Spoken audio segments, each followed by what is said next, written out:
আসসালামু আলাইকুম। Technique easy এডুকেশনের পক্ষ থেকে নবম দশম শ্রেণীর শিক্ষার্থীদের জানাচ্ছি শুভেচ্ছা। চলো আজকের পর্বে আমরা কিছু অনুধাবনমূলক প্রশ্ন সমাধান করি। কি বলছে দেখো তো। জীব প্রযুক্তি বলতে কি বোঝায়? জীব প্রযুক্তি তার মানে বায়ো টেকনোলজি। বায়োটেকনোলজি বলতে কি বোঝায় এটা জিজ্ঞেস করছে। এখন জীববিজ্ঞানের যে শাখায় জীবকোষ, অণুজীব বা তার অংশ বিশেষ নিয়ে আলোচনা করা হয় ওটাকে আমরা কি বলবো? যে জীব প্রযুক্তি বলবো। এখন দেখো, জীবকোষ নিয়ে আমরা কাজ করতে পারি। কোন একটা জীবের কোষ নিয়ে ওখান থেকে কাঙ্ক্ষিত বৈশিষ্ট্য হচ্ছে আমরা নিয়ে নিব, যে বৈশিষ্ট্যটা আমাদের লাগবে। অণুজীবও নিতে পারো, অথবা অণুজীবের কিছু অংশ। ধরো আমি ব্যাকটেরিয়া নিলাম, ব্যাকটেরিয়া পুরাটা নিব না, ব্যাকটেরিয়ার ডিএনএটা শুধু নিব। ব্যাকটেরিয়ার বৃত্তাকার ডিএনএ থাকে, এই বৃত্তাকার ডিএনএটা নিয়ে এখানে হচ্ছে আমরা কাজ করব। তাহলে কোন একটা জীবকোষ, অণুজীব বা অণুজীবের অংশ, এগুলো ব্যবহার করে আমরা কি করব? মানব কল্যাণে কিছু উন্নতিমূলক কাজ করব। এখন দেখো, উন্নতিমূলক কাজ করার জন্য আমরা কি করতে পারি? ধরো উন্নত একটা বৈশিষ্ট্য, আমার কাছে দুইটা আম গাছ আছে, একটাতে হচ্ছে ছোট্ট আম হয় কিন্তু মিষ্টি, আর একটাতে হচ্ছে আম বড় হয় কিন্তু টক। তাহলে আমি উন্নত বৈশিষ্ট্য দুইটা যদি একসাথে নিয়ে নিই, বড় আম আর মিষ্টি মিষ্টি স্বাদযুক্ত, তাহলে কত ভালো হয় না? সেক্ষেত্রে এরকম কাজ কিন্তু তুমি চাইলেই করতে পারবা। কিভাবে? বায়োটেকনোলজির মাধ্যমে। বায়োলজিক্যাল জিনিসপাতি আমরা টেকনোলজি ব্যবহার করে এরকম মানব কল্যাণে কিছু একটা তৈরি করব। সেক্ষেত্রে কি হয় দেখো তো, যে নতুন বৈশিষ্ট্য সম্পন্ন জীব তৈরি হলো বা জীব থেকে প্রক্রিয়াজাত করে আমরা উপজাত দ্রব্য যদি পাই, সেটাই হচ্ছে আমাদের জীব প্রযুক্তি। এখন জীব প্রযুক্তি প্রয়োগ করে কোনো জীব কোষ, অণুজীব বা তার অংশ বিশেষ ব্যবহার করে কি কি ব্যবহার করতে পারো দেখো তো। জীব প্রযুক্তি প্রয়োগ করে এই যে এই কথাটাই তো বললো, যেখানে উদ্ভিদ বা প্রাণী অথবা অণুজীব যে কোনো কিছু তুমি ব্যবহার করতে পারো, এর উদ্ভাবন করা হয়। নতুন বৈশিষ্ট্য সম্পন্ন উদ্ভিদ কোষ নিয়ে ওইখানে মানে একটা উদ্ভিদ কোষ নিয়ে ওখানে নতুন বৈশিষ্ট্য দিয়ে দিলা, এরপরে হচ্ছে তুমি নতুন বৈশিষ্ট্য সম্পন্ন একটা উদ্ভিদ পাইলা। তারপরে হচ্ছে প্রাণীর কোনো একটা বৈশিষ্ট্য যদি তুমি নিতে চাও, ওইটা তুমি অণুজীব ব্যবহার করে, মানে যে কোনো কিছু উদ্ভিদ, প্রাণী বা অণুজীব সব কিছু ব্যবহার করে আমরা ওদের জিনটা একজন আরেকজনের কাছে দেওয়া নেওয়া করে নতুন বৈশিষ্ট্য যেটা আমাদের লাগবে, দরকারি বৈশিষ্ট্য, উন্নত বৈশিষ্ট্য সম্পন্ন আরেকটা জীব কিন্তু তৈরি করে ফেলতে পারতেছি। তাহলে এরকম জীব উদ্ভাবন করার, নতুন বৈশিষ্ট্য সম্পন্ন, নতুন কোনো বৈশিষ্ট্য সম্পন্ন জীব উদ্ভাবন করার যে প্রক্রিয়াটা, ওইটাই হচ্ছে জীব প্রযুক্তি। মানে জীব প্রযুক্তি ব্যবহার করে আমরা এটা করি। এরপরে আবার কি বলছে দেখো তো, বর্তমানে টিস্যু কালচার আর জিন প্রকৌশল, এই দুইটা পদ্ধতি হচ্ছে জিন প্রযুক্তির সবচেয়ে গুরুত্বপূর্ণ দুইটা জিনিস, যেটা হচ্ছে বর্তমান বিশ্বে আমাদের জন্য অনেক গুরুত্বপূর্ণ অবদান রাখতেছে, মানে অবিশ্বাস্য কিছু কাজ করে দিচ্ছে। সেক্ষেত্রে কি বলছে দেখো তো, ওরা কি করতেছে? কৃষি উন্নয়ন এবং অন্যান্য ক্ষেত্রে বহুলভাবে ব্যবহৃত হচ্ছে। কৃষি উন্নয়ন আমি তোমাকে বললাম, ধরো এরকম একটা ধান আমি তৈরি করে ফেললাম, যে ধানটা হচ্ছে বন্যাতে ওর কোনো অসুবিধা হয় না, অনেকটুকু পানি জমে থাকলেও সেই ধান গাছটা মরে যায় না। কত ভালো হইতো না এরকম হইলে? এরকম কিন্তু আসলেই তোমার হচ্ছে ধান উদ্ভাবন করা হচ্ছে, মানে তৈরি করা হয়েছে। তারপরে হচ্ছে তোমার কোনো ধানের ভিতরে যদি তুমি ভিটামিন এ এর পুষ্টিটা দিয়ে দাও, এটা দিয়ে দাও, সেক্ষেত্রে ছোট শিশুদের আর রাতকানা রোগ হবে না। ওরা যদি এই খাবারটা খাইতে না চায়, যেটা কারণে রাতকানা রোগ হচ্ছে, ভিটামিন এ সমৃদ্ধ খাবার, শাকসবজি, ফলমূল আর মলা ঢালা মাছ, তাহলে তুমি ওই ধানের ভিতরেই এই পুষ্টিটা দিয়ে দিচ্ছ, তাহলে ওই ভিটামিন এ সমৃদ্ধ রোগগুলো আর হচ্ছে না, মানে এর অভাবে হওয়া রোগগুলো আর হচ্ছে না। সেক্ষেত্রে দেখো তো কি ব্যবহার করলাম আমরা? টিস্যু কালচার, জিন প্রযুক্তি, এগুলো ব্যবহার করেই হচ্ছে এই কৃষির উন্নয়ন, বিভিন্ন ক্ষেত্রে আমরা উন্নয়ন করতে পারতেছি। এরপরে কি বলছে? টিস্যু কালচার বলতে কি বোঝায়? এখানে যে টিস্যু কালচারের কথাটা বলছে, এই যে টিস্যু কালচারের কথাটা বলছে, যেটা হচ্ছে আমাদের এই বায়োটেকনোলজির একটা অংশ, সেটা নিয়ে আমরা এখন বিস্তারিত আলোচনা করব। জিজ্ঞেস করছে যে টিস্যু কালচার বলতে কি বোঝায়। অনেক কথাবার্তা আছে, তাকায়ও না, আমি তোমাদেরকে বুঝাইতেছি টিস্যু কালচার বলতে কি বোঝায়। এই দেখো টিস্যু কালচার প্রসেসটা। এখন কি হয়, কোন একটা উদ্ভিদ যে হচ্ছে মনে করো তোমার বিলুপ্ত হয়ে যাচ্ছে, অথবা শীতকাল এখন ওই উদ্ভিদটা নিজের সংখ্যা বৃদ্ধি করতে পারতেছে না, অথবা মানে তুমি এরকম একটা উদ্ভিদ তৈরি করতে চাও আর কি, যেটা আমাদের দরকার, যেটা সংখ্যা কম, এখন ওর সংখ্যা বৃদ্ধি করা লাগবে।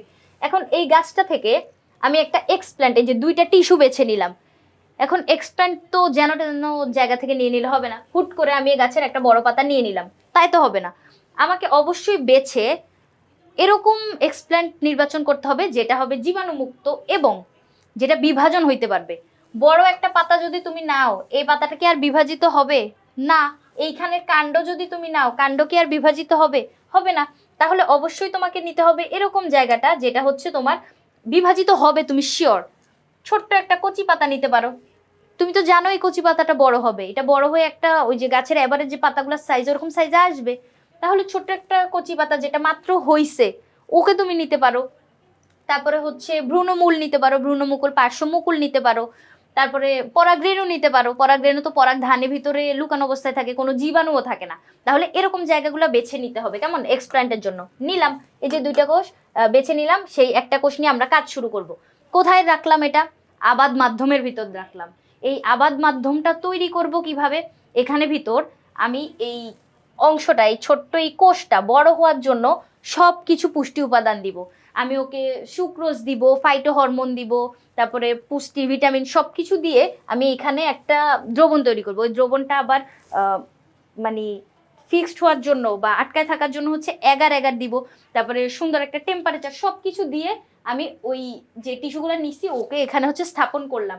এরপরে স্থাপন করার পরে দেখো এই টিস্যুটা বিভাজন হবে, কারণ আমি ওকে অনেক অনেক পুষ্টি উপাদান দিচ্ছি। পুষ্টি উপাদান পাইলে তো কোষ বিভাজিত হবে। এখন এই কোষটা বিভাজিত হচ্ছে, মনে করো বিভাজিত হওয়ার মাধ্যমে অনেকগুলা কোষের পিণ্ড তৈরি, মানে একটা কোষ কোষ অনেকগুলা কোষ এরকম হয়ে একটা মণ্ড তৈরি করছে।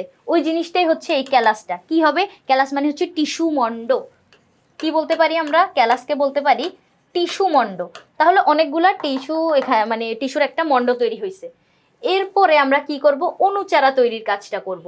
এই আবাদ মাধ্যমের ক্যালাস তৈরি করার পরে আমরা অণুচারা তৈরি করব।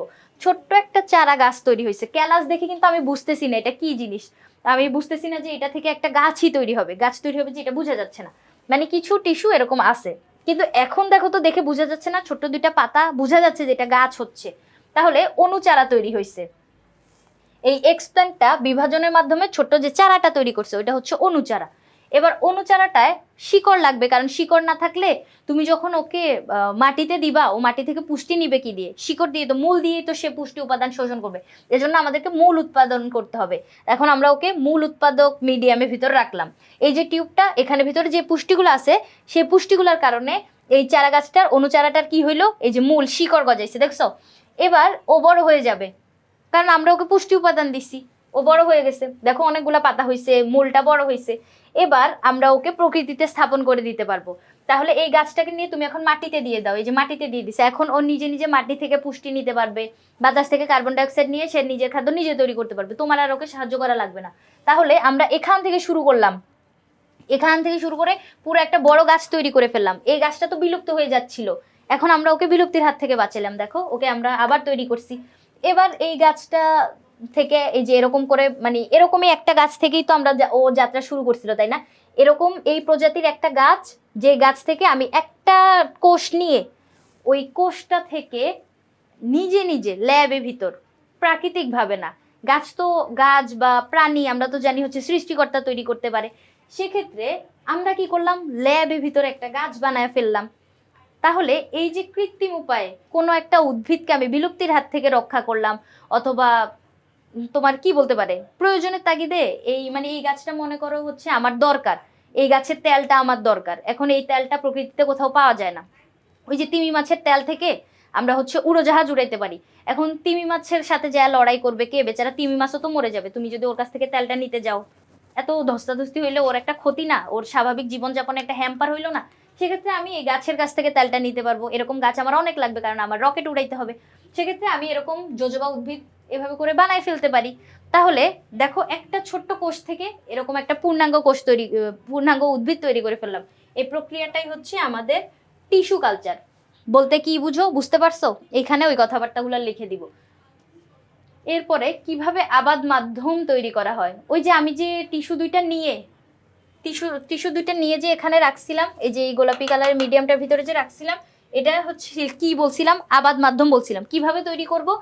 উদ্ভিদ টিস্যুকে কালচার করার জন্য প্রাথমিকভাবে যে মিডিয়াম বা মাধ্যমকে টিস্যুর বর্ধনের জন্য কৃত্রিমভাবে প্রস্তুত করা হয়। ওই যে আমি কি করছিলাম? একটা ছোট্ট কোষ, ওইটাকে বিভাজন করার জন্য ওইটাকে এভাবে ক্যালাস তৈরি করছিলাম, অণুচারা তৈরি করছিলাম, তারপর অণুচারাতে মূল গজাইছিলাম, মূল তৈরি করছিলাম, এরপরে ও হচ্ছে বড় হয়ে গেছিল, বড় পাতা, তারপরে বড় মূল, এরকম যে করছিলাম, ওকে পুষ্টি উপাদান দিছিলাম না, ওই কৃত্রিম ভাবে করছিলাম, আমার ল্যাবের ভিতরে এই কাজগুলো করছিলাম, এটা প্রাকৃতিক ভাবে হয় নাই, কৃত্রিম ভাবে এই যে তোমার বিবর্ধনের জন্য যে কাজগুলা করছি, ওই কি কি কাজ করছি দেখো তো। সবার প্রথমে আমি হচ্ছে অত্যাবশ্যকীয় খনিজ উপাদানগুলা দিছি। আমরা কি জানি উদ্ভিদের বৃদ্ধির জন্য খনিজ পুষ্টি লাগে, যেটা উদ্ভিদ মাটির নিচ থেকে নেয়। এখন তুমি ল্যাবে বানাচ্ছ, মাটি কই পাবে ওই উদ্ভিদটা? সেক্ষেত্রে এই যে খনিজ পুষ্টিগুলা আমি নিজে নিজে ওকে দিলাম। আমি ওকে কিছু ভিটামিন দিলাম, কিছু ফাইটো হরমোন দিলাম। ফাইট মানে হচ্ছে উদ্ভিদ, ফাইট মানে হচ্ছে উদ্ভিদ, আর হরমোন তার মানে উদ্ভিদের হরমোন। উদ্ভিদের হরমোন ওকে দিলাম, যে হরমোনগুলো বৃদ্ধি নিয়ন্ত্রণ করে, উদ্ভিদের বৃদ্ধির জন্য যে হরমোনগুলো কাজ করে ওই হরমোনগুলো ওকে আমি দিলাম। এরপরে সুক্রোজ দিলাম। সুক্রোজ হচ্ছে তোমার ওই যে গ্লুকোজের দিক, আর শর্করা কিন্তু 3 ধরনের হয়, এক শর্করা, বহু শর্করা, দ্বি শর্করা। তাহলে ওকে আমি এরকম সুক্রোজ দিলাম। তারপরে প্রায় কঠিন মাধ্যম তৈরি করার জন্য এই সব কিছু দিয়ে একটা জমাট বাঁধার জন্য এগার দিলাম। এগার এগার কি করে? জমাট বাঁধাইতে সাহায্য করে। এই সব কিছু দিয়ে আমি আবাদ মাধ্যমটা তৈরি করলাম। বুঝতে পারছি কিভাবে আবাদ মাধ্যম তৈরি করছি? সব প্রয়োজনীয় উপাদানগুলা, খনিজ পুষ্টি, ভিটামিন, তারপরে সুক্রোজ, ফাইটো হরমোন, সব কিছু দিয়ে একটা আবাদ মাধ্যম নিজে নিজে তৈরি করছি আমার ল্যাবের ভিতর। তাহলে কি কি দিলাম ওগুলোই হচ্ছে এখানে লেখা লাগবে। কৃত্রিম আবাদ মাধ্যমে টিস্যু থেকে অণুচারা তৈরির পদ্ধতিটি কৃষি ক্ষেত্রে কি ভূমিকা পালন করে? ওমা, কৃষি ক্ষেত্রেই তো ভূমিকা পালন করবে, কারণ আমি উদ্ভিদ বানাইতেছি, উদ্ভিদ নিয়ে তো কৃষি ক্ষেত্রেই হচ্ছে আলোচনা। তাহলে এই যে কৃত্রিম উপায়ে যে করতেছি কাজটা, কৃত্রিম আবাদ মাধ্যমে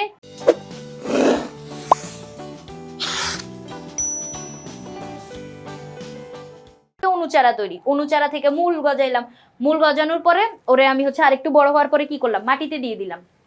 তাহলে এই যে কৃত্রিম আবাদ মাধ্যমটা তৈরি করছি, এটা তো কৃষি ক্ষেত্রেই ব্যবহার হবে। কৃষি ক্ষেত্রে তুমি কোনো একটা উদ্ভিদ যেটা হচ্ছে বিলুপ্ত হয়ে যাচ্ছে, অথবা এই উদ্ভিদটা এই পরিবেশে টিকে থাকতে পারে না, মানে বড় গাছ হইলে টিকে থাকতে পারতো, কিন্তু তুমি কি করলা? চারা তৈরি করতেছো, মানে ওই উদ্ভিদ থেকে চারা নিয়ে, চারাটাই তো আমরা বপন করি, এরপরে হচ্ছে বড় হইলে ওইখান থেকে হচ্ছে বেনিফিট গুলো নেয় কৃষকরা। কিন্তু এখন ওই চারাগুলা দেখলা যে এই মৌসুমে সব হচ্ছে মরে যাচ্ছে, তোমার বন্যা আসলো, চারা গাছগুলা ডুবে গেছে, তাহলে এক্ষেত্রে কৃষকদের তো ক্ষতি হবে। তাহলে আমরা এই প্রক্রিয়ার মাধ্যমে কিন্তু তৈরি করে ফেলতে পারি। এই প্রক্রিয়ার মাধ্যমে কম সময়ে, খুবই কম সময়ে, কারণ পুষ্টি উপাদান সব আমরা দিচ্ছি, আমরা ওকে অনেক সাহায্য করতেছি। ওই ছোট্ট চারাটাকে, চারা না সরি, ছোট্ট যে টিস্যুটা নিলাম, ওকে অনেক সাহায্য করতেছি যাতে ও তাড়াতাড়ি করে বড় হয়। ওকে পুষ্টি উপাদান সবকিছু দিচ্ছি না, কিন্তু ও যদি প্রকৃতি থেকে নিতে যাইতো ওর তো অনেক সময় লাগতো। সেক্ষেত্রে আমরা কম সময়ে কাজটা করে ফেলতে পারতেছি। একই বৈশিষ্ট্য সম্পন্ন অসংখ্য চারা সৃষ্টি করা যায়। এখন আমরা অনেক খেয়াল রাখি এই কাজটা করার সময় যে বাইরে থেকে কোনো জীবাণু যাতে প্রবেশ না করে, কারণ পুরা প্রসেসটা না হলে হচ্ছে নষ্ট হয়ে যাবে। এখন ওইখানে একই সাথে একই পুষ্টি নিয়ে যেই চারাগুলো তৈরি হইলো, ওরা সবাই কিন্তু একই রকম বৈশিষ্ট্য সম্পন্ন। কারণ তুমি যদি পরিবেশে বড় হইতো সেক্ষেত্রে একজন হচ্ছে কম পুষ্টি নিতে পারতো, একজন বেশি, কিন্তু এখানে যে আমরা নিজেরা তৈরি করতেছি সবাই কিন্তু সেম পরিমাণ জিনিসপাতি নিয়ে হচ্ছে বড় হইতেছে। তাহলে এখানে কি বলছে? একই বৈশিষ্ট্য সম্পন্ন অসংখ্য চারা তৈরি হলো। সহজে রোগমুক্ত, বিশেষ করে ভাইরাস মুক্ত চারা উৎপাদন করা যায়। ভাইরাস বা রোগ যদি আক্রমণ করতো সেক্ষেত্রে পেপের রিং স্পট আমরা দেখতে পাই। উদ্ভিদের ক্ষেত্রে উদ্ভিদের ক্ষেত্রেও কিন্তু ভাইরাস ব্যাকটেরিয়া আক্রমণ করে, মানুষদেরকে যেমন অসুস্থ করে ফেলে, তাহলে উদ্ভিদদেরকে অসুস্থ করে ফেললে ওরকম ফল বা ওরকম সবজি ক্রেতারা তো কিনতে চাইবে না, কৃষকদের ক্ষেত্রে ক্ষতি হবে, কৃষি ক্ষেত্রে ক্ষতি হবে। তাহলে এই যে রোগ মুক্ত চারা আমি তৈরি করতে পারলাম, ভাইরাস মুক্ত চারা তৈরি করতে পারলাম, ঋতুভিত্তিক চারা উৎপাদন, এই ঋতুতে এই চারা হয় না তবুও আমি তৈরি করতে পারলাম। তারপরে হচ্ছে যেসব উদ্ভিদের ভ্রূণের শস্যকলা থাকে না সেসব হচ্ছে ভ্রূণ কালচার দিয়ে তৈরি করা যায়। মানে হচ্ছে তোমার এরকম একটা প্রশ্ন, আচ্ছা এই যে এরকম প্রশ্ন একটু পরেই আসবে, আমরা এই জায়গাটা বুঝবো। এভাবে রোগমুক্ত চারা উৎপাদন এবং দ্রুত সংখ্যা বৃদ্ধি কৃষি ক্ষেত্রে টিস্যু কালচারের গুরুত্বকে বাড়িয়ে দিচ্ছে। এসব গাছপালা নিয়ে কাজকর্ম করতে গেলে তো অবশ্যই কৃষি ক্ষেত্রে এটা অবদান রাখবে। তাহলে এই যে প্রয়োজনীয় দিকগুলা তুমি এই ঋতুতে এই মানে ওর সিজন না তবুও তুমি ওকে তৈরি করে ফেলতে পারতেছো, তাহলে এটা অবশ্যই সুবিধাজনক।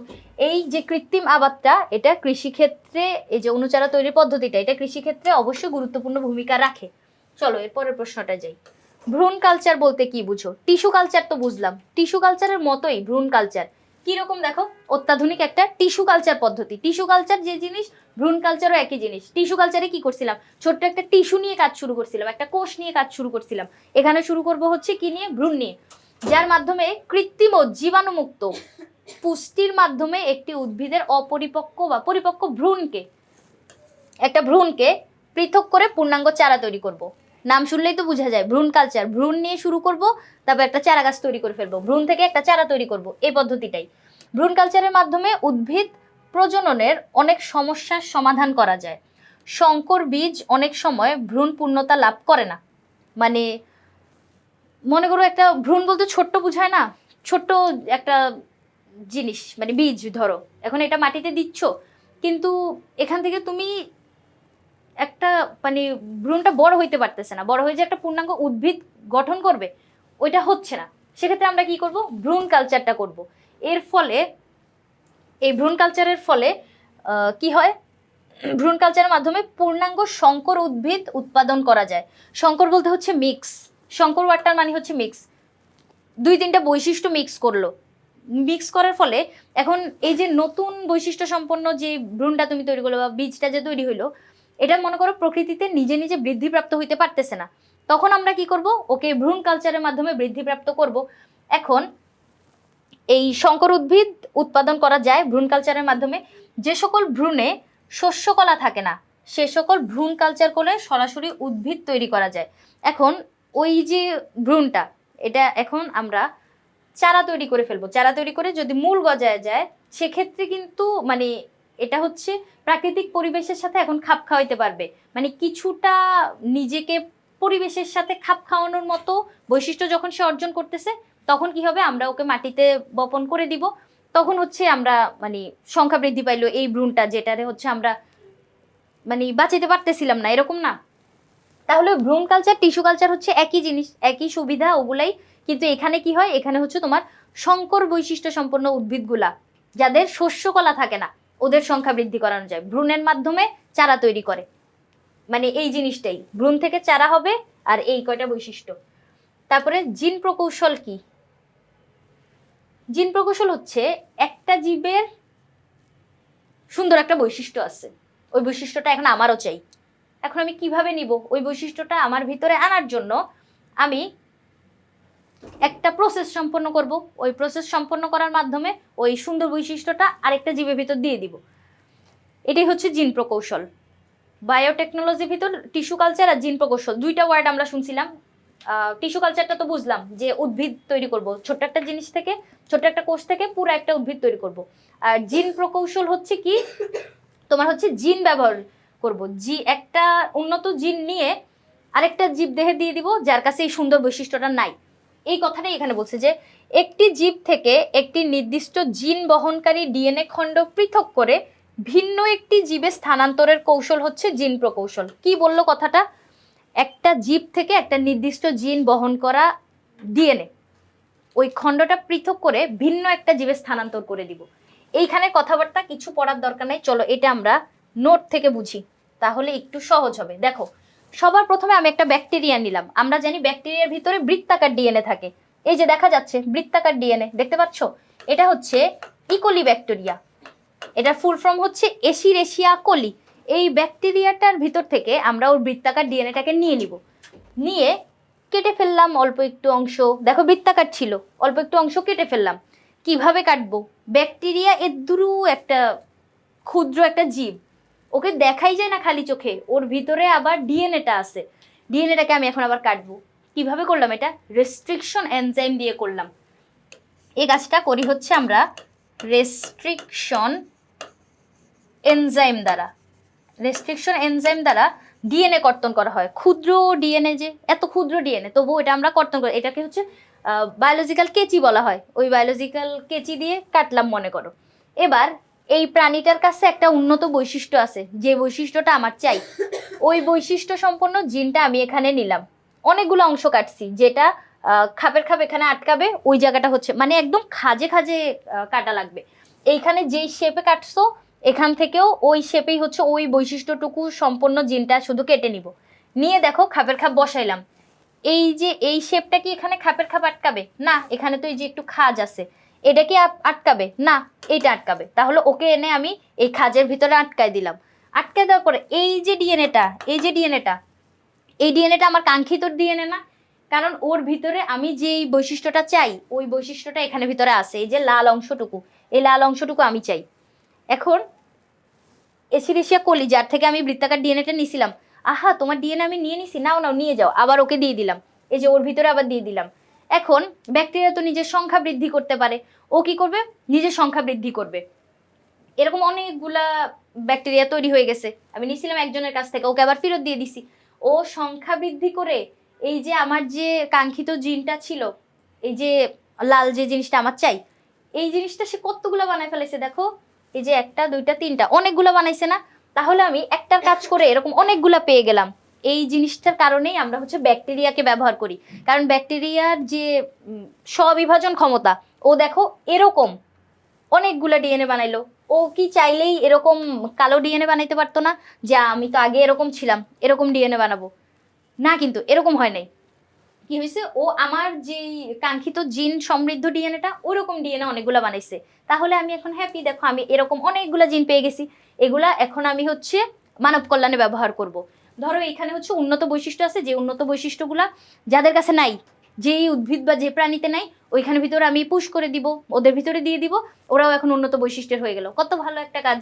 তাহলে এই যে ব্যাকটেরিয়াকে ব্যবহার করে আমরা এই যে কাজটা করলাম, জিন প্রকৌশল, এই কথাটাই হচ্ছে এখানে জিজ্ঞেস করছে যে জিন প্রকৌশল কি। এই কথাবার্তাগুলাই এখানে কি আমার আর পড়া লাগবে? আশা করি বুঝতে পারছো। জিন ক্লোনিং বলতে কি বুঝো? একই জিনিস। ক্লোন বলতে কি বুঝায়? ওই যে হুবহু আরেকটা তৈরি করা না। জিন ক্লোনিং হচ্ছে তুমি এরকম জিন আরো তৈরি করবে। ওই যে ব্যাকটেরিয়াটা কি করছিল, স্ববিভাজনে সক্ষম ছিল, আমার যেই কাঙ্ক্ষিত ডিএনএ, কাঙ্ক্ষিত জিন সমৃদ্ধ ডিএনএ এরকম অনেকগুলো বানায় দিছে না আমাকে, ওটা হচ্ছে জিন ক্লোনিং।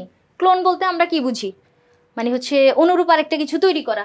তাহলে একটি ডিএনএ অণুর কাঙ্ক্ষিত অংশ কেটে আলাদা করে অন্য একটি ডিএনএ অণুতে প্রতিস্থাপন করার ফলে যে নতুন ডিএনএ অণুর সৃষ্টি হয় তাকে রিকম্বিনেন্ট ডিএনএ বলে। একটা ডিএনএ অণুর কাঙ্ক্ষিত অংশ কেটে নিলাম, ওই যে প্রাণীর কাছ থেকে যেটা কাটছিলাম, এই যে প্রাণীর কাছ থেকে যেটা কাটছি, এই যে এই কাঙ্ক্ষিত অংশটা, এটা আমার চাই, এটা আমি কেটে নিলাম। কাটার পরে এই যে কাঙ্ক্ষিত অংশ কেটে আলাদা করে অন্য একটি ডিএনএ অণুতে প্রতিস্থাপন। তারপরে আমি ওর ভিতরেই দিয়ে দিছি না এই লাল অংশটা, এই যে ওর ভিতরে দিয়ে দিছি না। ওর কাছে কি এই লাল অংশটা আগে থেকে ছিল না? তো এটা তো আমি দিছি। তাহলে এই কেটে নিলাম ওর কাছ থেকে, দিয়ে দিলাম ওর ভিতরে, ও ডিএনএর ভিতরে, তাই না? ওর কাছ থেকে কেটে নিয়ে ওর ডিএনএর ভিতর দিয়ে দিলাম। এখন আমি এই কাঙ্ক্ষিত ডিএনএটা এই যে কেটে নিয়ে অণুতে প্রতিস্থাপন করার ফলে যে নতুন ডিএনএ অণু সৃষ্টি হইলো, এই যে এটা নতুন না, এটা কি ওর কাছ থেকে আসছে না? তো এটা কি ওর কাছ থেকে আসছে না? তো দুইজনের মিক্স না, এখানে ওরটাও আছে ওরটাও আছে। এই যে নতুন এটা যে পাইছি, এইটাই হচ্ছে এখানে বলছে এই যে যে নতুন ডিএনএ তৈরি হয়েছে ওইটাই হচ্ছে রিকম্বিনেন্ট ডিএনএ। বুঝতে পারছো? সহজ কথা, কিন্তু চিত্র দেখে বুঝাইলাম, সহজ কিন্তু। তাহলে ওইটাই হচ্ছে রিকম্বিনেন্ট ডিএনএ। রিকম্বিনেন্ট ডিএনএ তৈরির প্রক্রিয়াকে জিন ক্লোনিং বা ডিএনএ প্রযুক্তি বলা হয়। ডিএনএ প্রযুক্তি বা জিন ক্লোনিং। বুঝতে পারছি জিন ক্লোনিং কি জিনিস? এই প্রক্রিয়াটাই একটু আগে যে প্রক্রিয়াটা পুরাটা বুঝাইলাম 6 নম্বর প্রশ্নের জন্য, এটাই হচ্ছে তোমার জিন ক্লোনিং। একটার মতো আরেকটা তৈরি করা। এই জিন ক্লোনিং ব্যবহার করে আমরা কিন্তু অনেক লাভবান হইতে পারি। ওই যে উন্নত বৈশিষ্ট্যগুলো নিয়ে নিতেছি, উন্নত বৈশিষ্ট্য থাকলে তো তুমি লাভবান হইতে পারবা। এবার এই যে জিন ক্লোনিং এর ফলে বিটি কর্ন, বিটি কটন, এই জিনিসগুলো যে তৈরি করা হয়েছে, বিতে হচ্ছে ব্যাসিলাস, টিতে হচ্ছে থুরিনজেনেসিস, ব্যাসিলাস থুরিনজেনেসিস।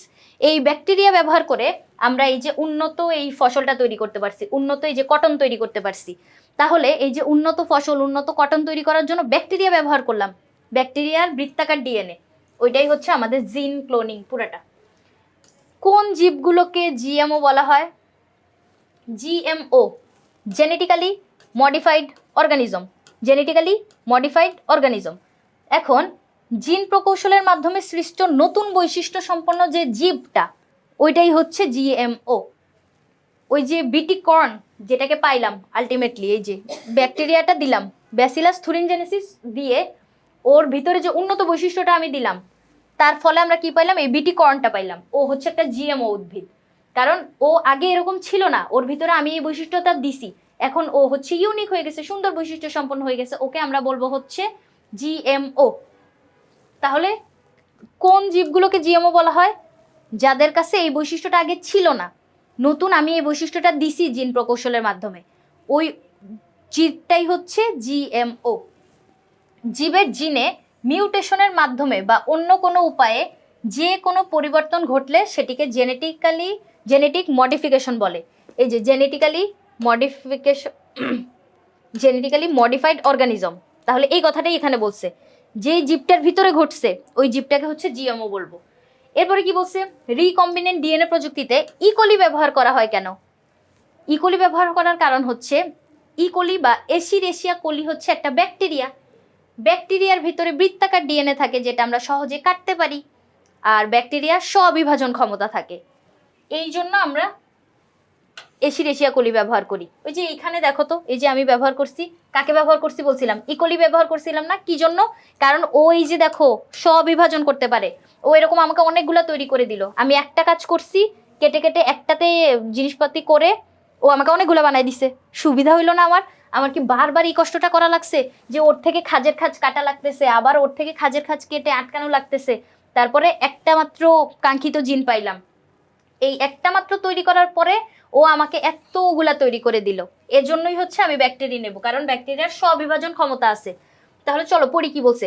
ইকোলি ব্যাকটেরিয়া অবস্থিত প্লাজমিড হচ্ছে কোষের ক্রোমোজোমের বাইরে স্বতন্ত্র ডিএনএ অণু যা স্ববিভাজনে সক্ষম। ইয়েস, এক্স্যাক্টলি এই কথাটা, এই যে এই কথাটা, সে স্ববিভাজন করতে পারে, এজন্য আমি ওকে নিছি। ও আমার কাজটা অনেক সহজ করে দিছে। আমি একটা একটু কষ্ট করে করে ওকে দিয়ে দিলাম, ও এরকম অনেকগুলো আমাকে বানাই দিল। তাহলে এই কাজটাই হচ্ছে এখানে করছে। তাই রিকম্বিনেন্ট ডিএনএ প্রযুক্তিতে ইকোলি ব্যবহার করা হয়। ইকোলি দ্রুত বংশবৃদ্ধি করে, দ্রুত আমার কাজটা করে দেয়। রিকম্বিনেন্ট ডিএনএ ধারণকারী কোষগুলো দ্রুত নির্বাচন এবং বিশ্লেষণ করতে সাহায্য করে। এদের জিনোম সম্পূর্ণরূপে আবিষ্কৃত হয়েছে বলে ডিএনএ প্রক্রিয়া নিয়ন্ত্রণ এবং পরিমার্জন করা যায়। এছাড়াও ইকোলি ব্যাকটেরিয়ার উপর গবেষণা করে জেনেটিক ইঞ্জিনিয়ারিংয়ের অধিকাংশ কৌশল আবিষ্কার করা হয়েছে। এই ব্যাকটেরিয়াটা অনেক উপকারী, ওকে ব্যবহার করে হচ্ছে আমরা আরও আবিষ্কারগুলো করছি। ও স্ববিভাজনে সক্ষম, দ্রুত বংশবৃদ্ধি করে, তাড়াতাড়ি করে তোমাকে অনেকগুলা কাঙ্ক্ষিত ডিএনএ তৈরি করে দেয়। কত ভালো ব্যাকটেরিয়া, তাই না? ব্যাকটেরিয়া কিন্তু উপকারীও হয়, দেখছো? ব্যাকটেরিয়া যে ভাইরাস ব্যাকটেরিয়া যে সবসময় ক্ষতিকর এরকম না কিন্তু। তাহলে এই যে ব্যাকটেরিয়াটা ও আমাদের উপকার করলো। তাহলে আশা করি তোমরা এই প্রশ্নের উত্তরগুলো বুঝতে পারছো। এইখানে যতটুকু লিখা লাগবে, এই যে ছোট প্রশ্নগুলাতে তোমার কিন্তু এই চিত্রগুলো আঁকা লাগবে না। এই যে আমি তোমাকে যে চিত্র দিয়ে বুঝাইলাম, এই চিত্র কিন্তু ছোট প্রশ্নে দেওয়া লাগবে না, কিন্তু বুঝানোর জন্য হচ্ছে এই জিনিসপাতিগুলো দেখাইলাম, বুঝানোর জন্য আরো এক্সট্রা অনেক কথাবার্তা বলছি। ওই কথাবার্তাগুলো সব তোমার দেওয়া লাগবে না। তাহলে আমার কথা শোনার পরে অবশ্যই তো বুঝছো, বুঝার পরে যতটুকু মাথায় থাকতেছে অতটুকুই পরীক্ষার খাতায় লিখবা।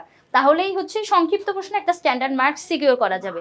তাহলে আশা করি তোমাদেরকে বুঝাইতে পারছি। আজকের পর্ব এই পর্যন্তই, পরবর্তী পর্ব দেখার আমন্ত্রণ রইল। ধন্যবাদ সবাইকে।